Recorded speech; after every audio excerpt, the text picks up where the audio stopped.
नमस्ते। तो हैप्पी नवरात्रा। इस नवरात्रा में आप लोगों को मेरी तरफ से मैं यही गॉड से दुआ करती हूँ कि आप लोग सब एक नई नई लाइफ जिए और खुशहाल जिए। और रिलीजियस ओसीडी जिनको खास करके है वो अच्छे से ओसीडी से बाहर आके अपनी लाइफ को फुल इंजॉय करे। ठीक है, फुल इंजॉय करे। और मैं ये कोलकाता का पंडाल में थोड़ी बहुत घूमूंगी, एक दो पंडाल तो मैं आप लोगों को शेयर करूंगी। आई होप कि आप लोग थोड़ा सा उसको देखोगे और वीडियो को एंजॉय करोगे। और आप लोग के उधर कैसा होता है आप लोग भी कमेंट में मुझे बताइएगा। तो चलिए, मैं सोच रही थी कि अभी आप लोग के छोटा छोटा वीडियो डालती रहूं ताकि आप लोग को समझने में दिक्कत ना हो। सबके मन में देखिए सारे ओसीडी तक अच्छा, एक क्वेश्चन आपने हर किसी से सुना होगा कि मेरे को उस टाइप का ओसीडी हो जाता है तो ठीक था, मेरे को क्लीनिंग हो जाती तो ठीक था। जी, क्लीनिंग जो है ना ये बहुत खतरनाक है। अभी जो है ना साफ़ सफाई भी चल रही है, पूजा का टाइम है, साफ़ सफाई काफ़ी चल रही है। तो जिनको क्लीनिंग ओसीडी है उनको व्रत उपवास ज़्यादा करना पड़ता है। देखिए, रिलीजियस क्लीनिंग, किसी की तो रिलीजियस क्लीनिंग दोनों संग में ही होती है, क्योंकि ज़्यादातर क्लीनिंग करते करते वो थॉट कहाँ होता है, रिलीजियस में बदल जाता है। क्योंकि तूने हाथ सफाई करके पूजा नहीं किया तो भगवान तुमको दंड दे देंगे, तुमने व्रत उपवास में सही से नहीं नहाया, ये झूठा हो जाएगा, वो टच हो जाएगा, ये हो जाएगा। इस चक्कर में वो लोग नहाते रह जाते हैं। जिनकी व्रत उपवास है, जिनको साफ़ सफाई अभी करना पड़ेगा, ये साफ़ रहना चाहिए, दीपक साफ़ रहना चाहिए, उसके चक्कर में वो इतना इतना घंटे बाथरूम में लगा देती है। तो मैं आज रिलीजियस क्लीनिंग दोनों की बात कर रही हूँ, ठीक है। क्योंकि जिनको मन्नत के थॉट आते हैं वो थोड़ा अलग हो जाता है। हाँ, वो भी हो जाता है, धीरे धीरे वो भी बदल सकता है, लेकिन ज़्यादातर शुरुआत रिलीजियस का या रिलीजियस के बाद काउंसलिंग, जिसको रिलीजियस ओसीडी है उसका धीरे धीरे क्लीनिंग में बदलने लगती है, और जिनको पहले से क्लीनिंग है वो धीरे धीरे रिलीजियस में बदलने लगती है। आपने जिनको भी ऐसा प्रॉब्लम है प्लीज़ कमेंट में आके बोले, ताकि मैं समझ पाऊँ कि मैं जो कह रही हूँ एकदम बात सही कह रही हूँ। क्योंकि मैं अपनी तरफ से तो बिल्कुल सही बता रही हूँ। मैंने ऐसा कई लोगों से मैंने बात किया है, समझा है, तब आपको मैं बता रही हूँ।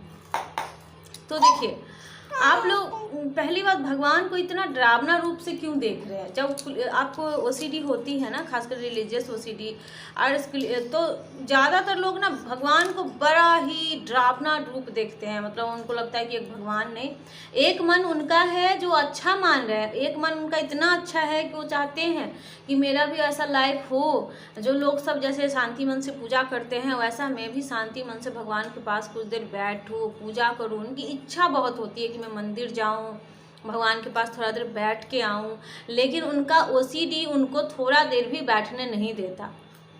बैठना तो दूर, उनको मंदिर को देख के ऐसा डरावना, मतलब डर दिखा। आपको थोड़ी डिस्टर्ब होती है, मेरे बेबी की आवाज़ आ रही है तो थोड़ा सा माइंड नहीं करिएगा। तो क्या है,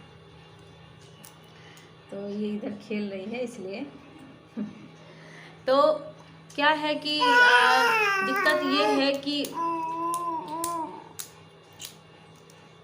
ये मेरे ख्याल से आप लोगों को थोड़ा डिस्टर्ब करेगी, पर इस डिस्टर्बिंग को आप लोग ना, ये डिस्टर्बिंग अच्छा है क्योंकि आप लोगों को इससे पॉजिटिविटी माइंड के अंदर आएगी। देखिए, मेरे को जब ओसीडी थी ना तो मेरे को भी शुरुआत जो हुई थी 10 साल पहले की बात में अगर याद करूं तो मेरे को भी ऐसी ही शुरुआत हुई थी, और क्लीनिंग से ही मेरी भी रिलीजियस में बदली थी। मुझे जहाँ तक याद आ रहा है कि देखिए, जब अच्छा ओसीडी की शुरुआत कैसे होती है, जब आप बीच वाले उम्र में होते हैं ना, जब आपको मतलब 18-19 का उम्र होता है, वो टाइम ऐसा होता है जिस टाइम में आपको जीवन की समझ होती है। मतलब उससे छोटे होते हो तो आपको जीवन का कुछ समझ नहीं होता, सही गलत का ज्ञान नहीं होता, अपने मस्ती के मूड में होते हो। लेकिन जब भी आप 18 क्रॉस करते हो तो आपको जीवन की जिम्मेदारियां समझाई जाती है। उस टाइम में आप हर एक बात को दिमाग में ज़्यादा गहराई तक लेते हो। मतलब भगवान को अगर कोई कह रहा है उस टाइम में, अगर कोई कहता है भगवान के सामने ऐसे मत करो, ऐसे मत करो, तुमको ये, तो उस बात को ज़्यादा ही गहराई में ले लेते। तो उनको क्योंकि जीवन की समझ ही नहीं होती तो उनको लगता है ये सब बहुत बड़ी बात है, क्योंकि ये सब सही उचित है।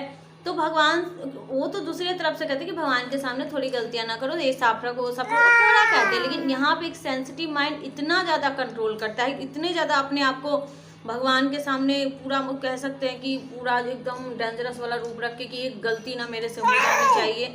इस वजह से उनको धीरे धीरे धीरे जिम्मेदारियाँ उन पर थोपी जाती है कि देखो जीवन ऐसा होता है वैसा होता है, तुम तो जिम्मेदार हो, तुमसे गलतियाँ नहीं, अब तुम जीवन में आगे करो, तुमको तो ये करना है वो करना, इतनी सारी जिम्मेदारियाँ थोपी जाती है जिसके कारण ज़्यादा सोचते सोचते उनको OCD में बदल जाती है वो।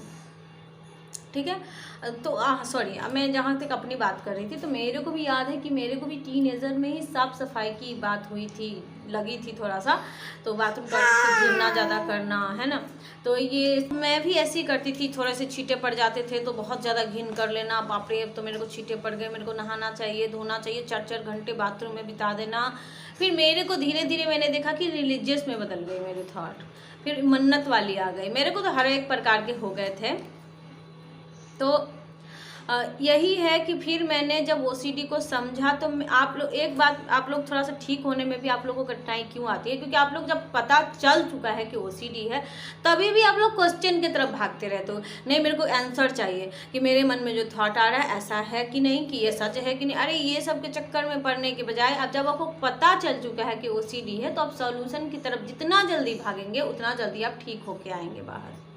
क्योंकि उनको जब भी लगता है कि ठीक होने की तरफ बढ़े, उनका OCD कुछ ना कुछ उलझने रख देगा, पास्ट में रख देगा या तो फ्यूचर में रख देगा। तेरे भविष्य में कुछ हो जाएगा या तो पास्ट में तूने ये गलती करी थी, ये से हो गया, तो उस चक्कर में उलझाए रखता है उनको। मतलब जब उनको पॉजिटिव बातें दी जा रही है वो ढूंढने नहीं देता माइंड के अंदर।